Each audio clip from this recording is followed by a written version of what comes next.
Quem tem o poder e a competência de julgar supostos crimes cometidos por um ex-presidente da República? O Supremo Tribunal Federal, STF, começa a julgar o ex-presidente Jair Bolsonaro no dia 2 de setembro por acusações de liderar organização criminosa armada, tentativa de abolição violenta do Estado Democrático de Direito, golpe de Estado, dano contra patrimônio da União e deterioração de patrimônio tombado.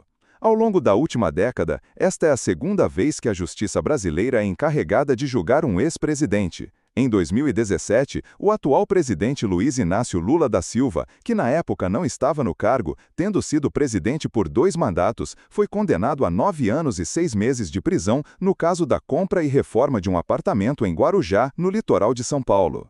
Dentro do sistema judicial brasileiro, a quem cabe exatamente a tarefa de julgar um ex-presidente, uma decisão que tem repercussões enormes nos rumos do país? A justiça brasileira possui 3 instâncias hierarquizadas que representam os níveis de um julgamento. A primeira instância é onde os processos começam. Na segunda instância, os processos são revisados por outro tribunal quando existe contestação da decisão de primeira instância por uma das partes. Na última instância, no caso do STF, é feita uma revisão sobre se as decisões tomadas nas instâncias anteriores violaram ou não a Constituição. É o que aconteceu no caso de Lula, que teve seu processo revisado e anulado pelo STF. Ao STF ainda cabem também os chamados julgamentos por foro privilegiado, reservado a altas autoridades, que é o caso de Bolsonaro agora.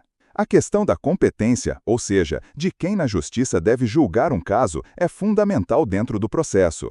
No caso de Lula e da Lava Jato, seu processo foi anulado justamente por um problema de competência, o que o livrou da prisão e abriu caminho para seu retorno político. Lula foi condenado na primeira e na segunda instância da justiça e acabou solto por determinação da terceira. Já Bolsonaro está sendo julgado diretamente na terceira e última instância por ter foro privilegiado. E mesmo dentro do Supremo Tribunal Federal, ainda existe outra questão de competência, e que está sendo criticada por Bolsonaro e sua defesa. O STF é dividido em 2 turmas, cada uma com 5 ministros. O julgamento de Bolsonaro deveria acontecer dentro de uma dessas turmas, onde bastariam 3 votos para condená-lo, ou o caso deveria ser levado ao plenário do STF, onde todos os 11 ministros votam, sendo necessários 6 votos para a condenação. O caso de Bolsonaro será julgado dentro da primeira turma do STF, que é presidida pelo ministro Cristiano Zanin e é composta pelos ministros Carmen Lúcia, Flávio Dino, Luiz Fux e Alexandre de Moraes. A BBC News Brasil conversou com juristas para entender essas controvérsias sobre o julgamento de Bolsonaro. Por que Lula foi julgado seguindo as 3 instâncias e Bolsonaro está sendo julgado diretamente no que seria a última instância de um processo? O caso do então ex-presidente Lula é diferente do caso do ex-presidente Bolsonaro do ponto de vista da competência, porque os supostos crimes pelos quais o Bolsonaro está sendo julgado foram cometidos quando ele era presidente da República, explica a BBC News Brasil o advogado Renato Vieira, da QED Vieira Advogados e presidente do Conselho Consultivo do Instituto Brasileiro de Ciências Criminais.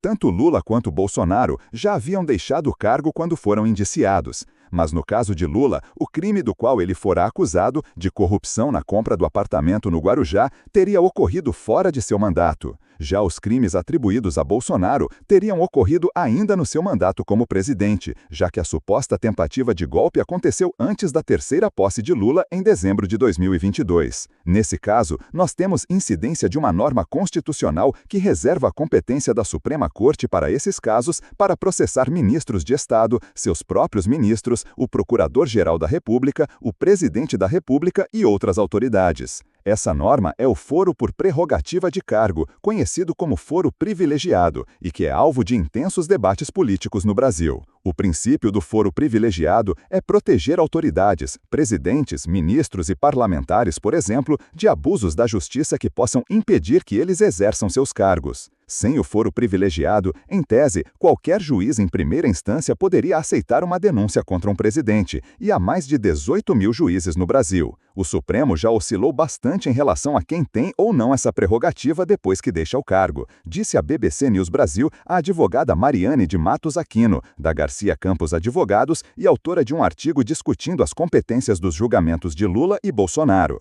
Segundo ela, desde 1964, o Supremo já mudou esse entendimento em 5 ocasiões. A mais recente decisão sobre foro privilegiado é de março deste ano, quando o STF concluiu o julgamento do habeas corpus 232.627-DF. O Supremo decidiu que a prerrogativa de foro para julgamento de crimes praticados no cargo e em razão das funções subsiste mesmo após o afastamento do cargo, ainda que o inquérito ou a ação penal sejam iniciados depois de cessado seu exercício, com aplicação imediata da nova interpretação aos processos em curso. Foram a favor desse entendimento os ministros Luiz Roberto Barroso, Gilmar Mendes, Cristiano Zanin, Alexandre de Moraes, Flávio Dino, Nunes Marques e Dias Toffoli. Já André Mendonça, Luiz Fux, Edson Fachin e Carmen Lúcia foram contra. Essa decisão consolida que Bolsonaro deve ser julgado no STF, o foro privilegiado, mesmo que já tenha deixado o cargo. Mas nem todos concordam que o julgamento de Bolsonaro deveria acontecer no Supremo.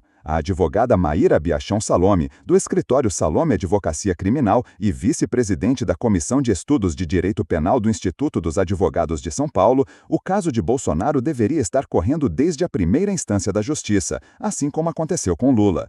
A Suprema Corte deveria ser reservada apenas para julgamentos de presidentes no cargo, como estabelece o regimento, e para análise de questões constitucionais, que é a sua prerrogativa principal. A Suprema Corte não tem estrutura para isso, não tem previsão legal e ela não foi feita para isso. Ela é guardião da Constituição. Bolsonaro tem foro privilegiado ou foro mais rigoroso? Os juristas com quem a BBC News Brasil conversou questionam o termo foro privilegiado para descrever o foro por prerrogativa de cargo. Para eles, ser julgado apenas pelo STF pode trazer desvantagens ao réu. Por que privilégio? É até contraditório. Talvez não seja privilégio algum, porque se esgotam as chances, por exemplo, de recursos, afirma a BBC News Brasil o advogado Rafael Garcia Campos, que é coautor do artigo com Aquino e especialista em garantias constitucionais e prova no processo pela Universidade de Castilha-La Mancha, Espanha. O então ex-presidente Lula teve a oportunidade de recorrer ao TRF, Tribunal Regional Federal, à segunda instância, ao Superior Tribunal de Justiça e ao Supremo. Então, além do juiz Sérgio Moro, o juiz de primeira instância que condenou Lula, ele teve a apreciação da sua sentença por um colegiado, em 3 tribunais, um tribunal regional e mais 2 tribunais superiores. Na segunda instância, Lula também foi condenado e ainda viu sua pena aumentar para 12 anos. Mas na última instância, o processo contra Lula acabou anulado. Em 2021, o STF declarou que o juiz Sérgio Moro, da 13ª Vara Federal de Curitiba, a primeira instância, não tinha competência para julgar Lula. O Supremo declarou que Moro foi parcial no julgamento e declarou sua suspeição. Além disso, a Corte interpretou que os casos envolvendo Lula não estavam diretamente relacionados com a Petrobras, que era o foco da Operação Lava Jato julgada por Moro. O STF decidiu que os casos do triplex no Guarujá e também do sítio de Atibaia e outras 2 ações penais envolvendo o Instituto Lula seriam de competência da Justiça Federal em Brasília e não em Curitiba. Mas o prazo para se processar Lula na Justiça em Brasília já havia prescrito. Por isso, todos os processos contra Lula acabaram anulados, sem que houvesse condenação ou absolvição do presidente. Lula foi solto e voltou à vida política. Os recursos em instâncias superiores, sobretudo no STF, foram fundamentais para Lula, mas Bolsonaro não terá o mesmo caminho disponível, caso venha a ser condenado. No caso do presidente Bolsonaro, ele terá apenas os ministros da turma do STF. Ele terá um colegiado para julgado. Neste começo de agosto, a oposição no Senado trabalhou para aprovar projetos contra o foro privilegiado. Em especial, os oposicionistas ligados a Bolsonaro defendem a PEC 333/2017, que poderia fazer com que os processos contra o ex-presidente não tramitassem mais no STF e sim na primeira instância da Justiça. Quem deve julgar? Primeira turma ou plenário? Está decidido que Bolsonaro será julgado em apenas uma instância da Justiça brasileira, o STF.